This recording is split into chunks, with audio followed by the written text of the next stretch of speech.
Halo, selamat pagi anak-anak. Berjumpa lagi bersama Bu Guru Ayu.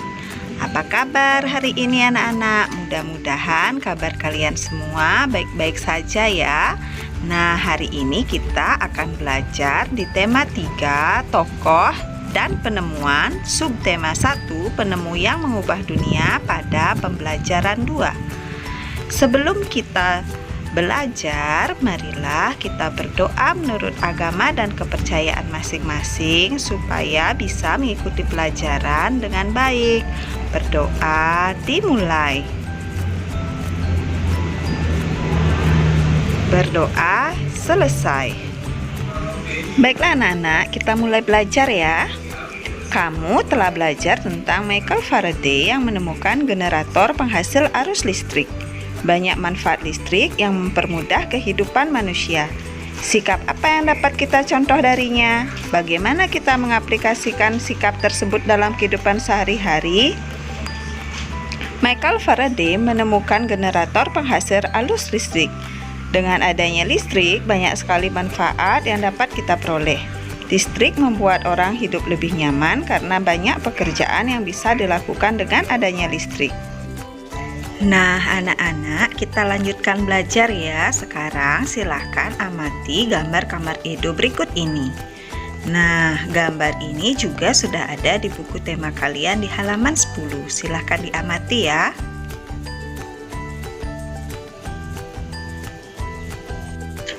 Baiklah anak-anak, sekarang kita akan menjawab beberapa pertanyaan berdasarkan pengamatan yang ada di kamar Edo. Pertanyaan yang pertama, di kamar Edo, benda-benda apa saja yang menggunakan listrik? Nah, anak-anak sudah mengamati tadi. Jawabannya ada kipas angin, ada radio, lampu ruangan, dan lampu belajar.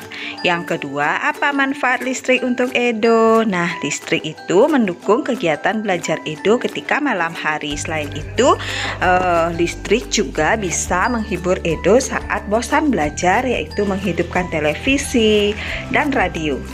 Kemudian soal nomor 3, sekarang amatilah sekitarmu. Coba tuliskan manfaat listrik yang kamu temukan. Yang pertama, dapat menyalakan lampu untuk penerangan. Yang kedua, berkomunikasi jarak jauh menggunakan handphone. Yang ketiga, kemudahan mendapatkan air dengan pompa listrik. Yang keempat, mengawetkan makanan dengan kulkas. Yang kelima, mendapatkan hiburan dengan radio dan televisi. Kemudian pertanyaan yang keempat, begitu banyak manfaat listrik bagi kehidupan kita. Dengan adanya listrik, kita dapat menonton televisi, menyalakan radio, menyalakan lampu, dan lain-lain. Kalian pasti pernah mengalami pemadaman listrik. Apa yang kalian rasakan saat itu? Nah, yang saya rasakan, saya merasa terhambat ketika melakukan sesuatu, apalagi ketika malam hari. Kegiatan belajar akan jadi terganggu. Nah, itulah beberapa pertanyaan dan jawaban berdasarkan pengamatan kamar Edo. Nah, anak-anak, tadi kita sudah menjawab beberapa pertanyaan berdasarkan pengamatan yang ada di kamar Edo. Sekarang kita lanjut pembelajaran yang lain ya. Perhatikan gambar-gambar berikut. Apakah gambar-gambar berikut menunjukkan seseorang yang telah mendapatkan haknya? Diskusikan dengan temanmu. Nah, sekarang akan Ibu bahas ya. Dari gambar yang pertama, ada gambar seorang siswa yang duduk ya, siap untuk menerima pembelajaran. Apakah dia sudah mendapatkan haknya untuk memperoleh pendidikan? Jawabannya iya, karena dengan bersekolah dia bisa mendapatkan pendidikan. Gambar yang kedua, yang di sebelah kanan ya, apakah dia sudah mendapatkan haknya untuk menyampaikan pendapat? Jawabannya iya, karena orang tuanya mau mendengarkan pendapatnya. Gambar yang ketiga, bagian bawah ya, bawah kiri, apakah dia sudah mendapatkan haknya untuk memperoleh hidup yang aman? Jawabannya tidak, karena dia telah diejek oleh teman-temannya dan ia merasa sangat sedih. Nah, gambar selanjutnya yang paling bawah kanan, apakah dia sudah mendapatkan haknya untuk memperoleh kasih sayang? Jawabannya belum atau tidak, karena orang tuanya lebih peduli dengan urusannya sendiri. Nah, itulah pembahasan dari soal ini. Anak-anak paham kan?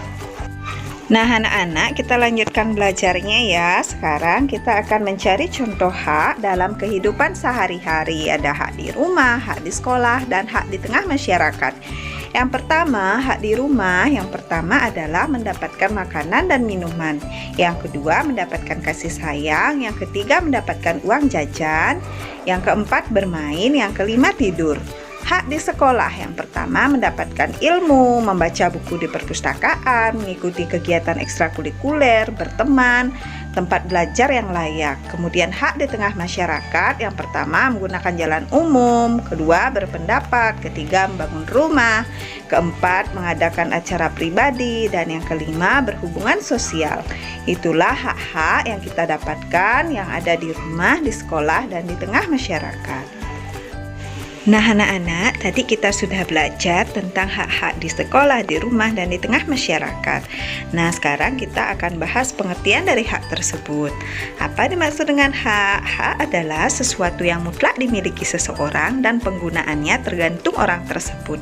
Atau hak adalah sesuatu yang harus kita dapatkan. Apa saja yang mempengaruhi hak kita? Nah hak di rumah itu dipengaruhi oleh kurangnya kesadaran orang tua tentang kewajibannya, konflik rumah tangga, kondisi fisik, ya itu yang pengaruhi. Sedangkan hak di sekolah yang pengaruhi adalah kurangnya kesadaran pihak sekolah tentang kewajibannya, kurangnya dana keuangan sekolah, yang ketiga kurangnya perhatian dari pemerintah. Kemudian pengaruhi hak di tengah masyarakat, yang pertama kurangnya kesadaran masyarakat tentang kewajibannya, yang kedua konflik masyarakat, yang ketiga kondisi fisik, yang keempat status sosial. Nah itulah hal-hal yang mempengaruhi hak kita di rumah, di sekolah, dan di tengah masyarakat. Mudah-mudahan anak-anak paham ya. Nah anak-anak sekarang kita lanjutkan baca ya, kita lanjutkan belajar. Setiap warga negara Indonesia berhak untuk mendapatkan pendidikan, menyampaikan pendapat, hidup aman, serta memperoleh kasih sayang dari lingkungannya. Hak-hak tersebut sangat dipengaruhi oleh lingkungan terdekat kita. Dari penemuan Michael Faraday, kita dapat memperoleh hak kita untuk memanfaatkan benda yang menggunakan listrik. Hal itu sangat memudahkan pekerjaan kita sehari-hari. Dari Michael Faraday, kita juga belajar untuk terus bekerja keras dan pantang menyerah. Sikap itu harus selalu kita contoh dalam keseharian kita. Mencontoh dari sikap Michael Faraday, teruslah bekerja keras dalam belajar dan menemukan pengetahuan baru. Nah anak-anak, sekarang kita belajar tentang lagu Maryam Tomong dari Tapanuli ya. Nah, amatilah teks lagu Maryam Tomong berikut ini. Nyanyikan lagu Maryam Tomong bersama dengan gurumu. Nah, anak-anak nanti akan Ibu kirimkan video lagu Maryam Tomong ya. Anak-anak bisa berlatih di rumah. Nah, anak-anak kita lanjutkan belajar ya. Supaya nada yang kamu nyanyikan tepat, kamu perlu berlatih menyanyi dengan perhatikan interval nada. Awalnya anak-anak akan berlatih menyanyikan sol mi sa si tangan nada.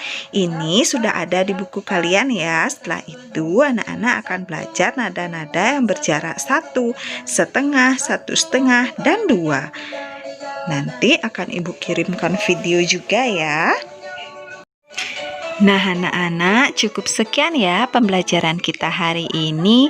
Mudah-mudahan anak-anak paham tentang apa yang kita pelajari hari ini dari awal sampai akhir. Di awal tadi kita sudah belajar tentang alat-alat yang menggunakan listrik, kemudian manfaat listrik. Setelah itu kita belajar tentang pengertian hak, kemudian contoh hak yang kita dapatkan di sekolah, di rumah, dan di masyarakat. Kemudian kita juga belajar hal apa saja yang mempengaruhi hak kita. Selain itu, kita juga tadi sudah belajar tentang lagu Maryam Tomong dari Tapanuli. Selain itu juga tentang interval nada. Mudah-mudahan anak-anak paham semua ya. Nah anak-anak, di awal pembelajaran tadi kita sudah mulai dengan doa. Sekarang kita akhiri dengan doa juga ya. Baiklah anak-anak, kita berdoa dimulai. Berdoa selesai. Selamat siang anak-anak.